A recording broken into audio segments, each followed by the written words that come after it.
Hello po, sana'y okay kayo dahil okay kami at okay tayong lahat. Ganda ng intro natin ho. Kumusta po kayo? Okay, time check, 8:30 na ng umaga. Kaalis ni Bunso papuntang school at very excited siya dahil ito yung pangalawang araw ng kanyang school. Supposed to be October 3 ang kanilang school. Ang nangyari po kasi is that ginawang shelter yung school ni Bunso. So na-delay ng isang buwan ang school nila.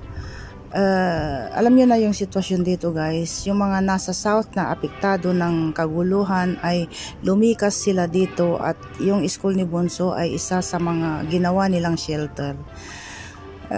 So ngayon, kauumpisa pa lang ng school ni Bunso, at least nakapag-start na sila, bali isang buwan na natenga or nag-aantay ang mga bata. A few inches later. Agoy-agoy, nangangamoy na ang kusina. Isinama kami ng aking panganay. Yan po si panganay at saka si Habi. Dahil titingin po tayo ng isang apartment. May nakita daw itong si panganay namin na apartment for sale at saka apartment for rent. Mukhang lalagay na yata sa tahimik ang ating panganay. Anyways, sabi ko sa kanya, sa bahay na lang kayo tumira, sabi kong ganon. Dahil nga 2 stories po ang ating bahay, hindi naman kalakihan, pero sabi niya never siyang makipag-asawa daw kung wala siyang sariling bahay. Ang balak naman niya guys ay 1 or 2 taon bago siya lumagay sa tahimik. Tahimik ba na matatawag ang pakikipag-asawa, lalo na ngayon sa sitwasyon dito sa Lebanon? Makapag-aantay yan mama, sabi niya. Pero sabi ko naman hindi ako makapag-antay na dahil gusto ko nang maging lola, magkaroon ng apo. Doon sa atin ang kaugalihan po, yung bang iniisip yung pakikipag-asawa, magkaroon ng baby, ganoon, pero hindi iniisip kung saan titira. Dahil ako nakagisnan ko noon, nakitira kami sa aming lola noon. Yun nga, 'di ba? Ganun ang sitwasyon sa atin sa old generation. Pero ngayong sa new generation, I think mga bata, mga kabataan na rin, nag-iisip na rin sila na hindi basta-basta yung pakikipag-asawa, di ho ba? So, where we are now, sasamahan nyo kami guys at maganda yung panahon at nasa may malapit tayo sa guys, Beirut. Sa may gitna ng Beirut. From our house to this place where we are going now is near the place kung saan merong kunting kaguluhan. No, not exactly. Tahimik pa naman sa areang ito. At ito yung nakita naming apartment at parang hindi ko siya bet dahil mababa yung ceiling. At may mga gamit pa dito. Pero kung magkasundo, tatanggalin lahat ang mga gamit. Ito ang isang kwarto, pangalawang kwarto, and then ito yung pangatlong kwarto. Malaki siya. At doon ang kusina, tinitingnan nung dalawa. At yun na nga, natapos na kami. Tapos dumaan kami sa pamilihan, pero kumindak-kindat itong Habi. So it means ayaw niya akong pagbidyohin, wala sa mood. So ituloy natin dito sa bahay. At yun na nga guys, napunta rin kami sa isang apartment, pangalawang apartment.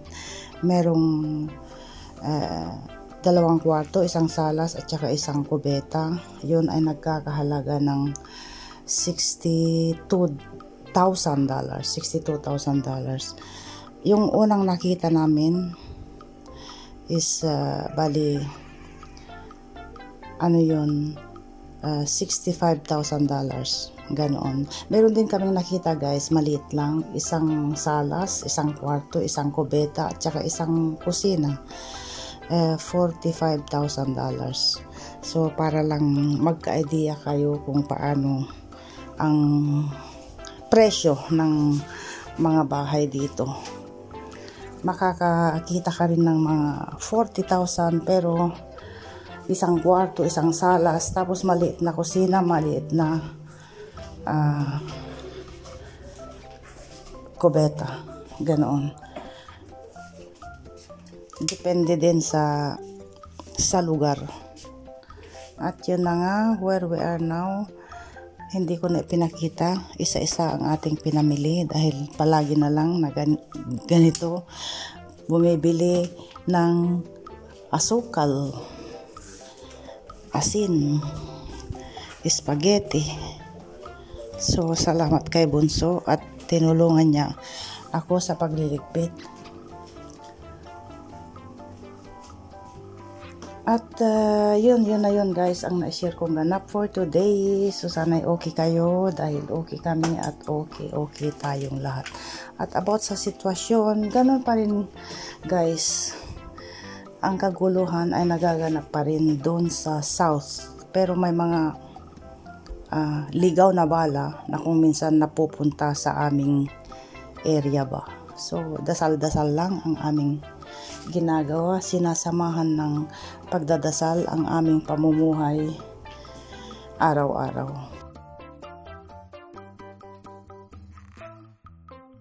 Ano to? Okay. Ito pala, nakabili ako ng 3 bayabas. Naalala ko tuloy ang aking kabataan sa Pilipinas ba. Yung bang nagnanakaw tayo ng bayabas sa kapitbahay, yung napapalo ka or yung hinahabol ka. So parang naglihi ba naman ako.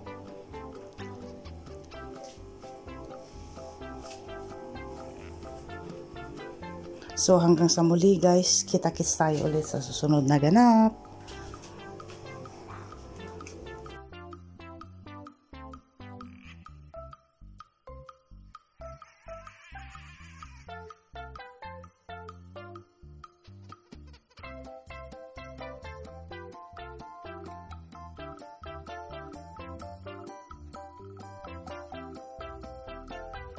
Eternity later.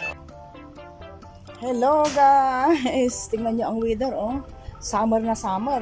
November, anong date na ba? November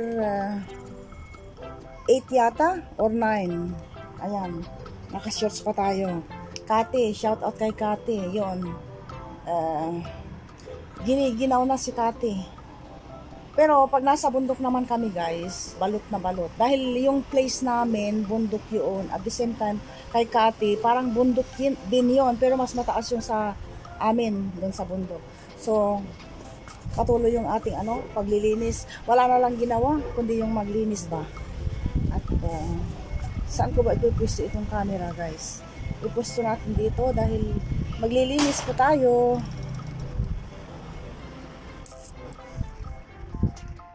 Surviving pa ang ating mga halaman. Meron pa tayong alugbati dyan at bill paper. Tapos yung siling labuyo. Meron pa tayo dyan guys. Lilinisan natin. Hello daw. Lilinisan natin ang ating balkonahe dahil may ganap na mangyayari mamaya daw. Standby.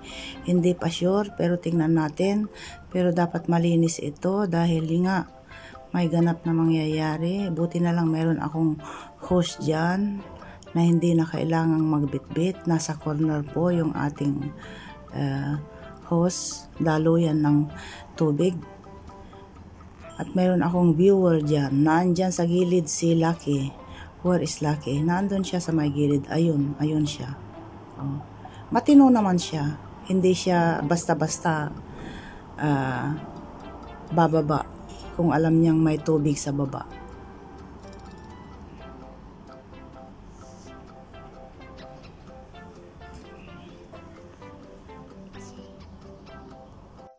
Maaliwalas yung panahon guys. Supposed to be ganitong month, malamig na. Pero every year, nag-change ba yung weather? Nagiging late, dumarating yung taglamig. Kung nakikita nyo, naka-shorts pa ako dyan. Ayan, okay na, malinis na. Dahil, itong dalawa guys, ilagay pa natin yung mga unan dyan. Mga unan. Okay na. Dahil, itong ating dalawang malalaki, si Panganay at saka si Jessie, magpa-party daw sila dito. Barbecue party daw.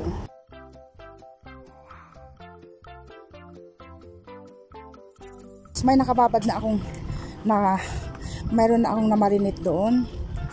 At okay na. Tapos magdadala daw sila ng drinks. Ayun, umiiyak na si Lucky. Let's go down.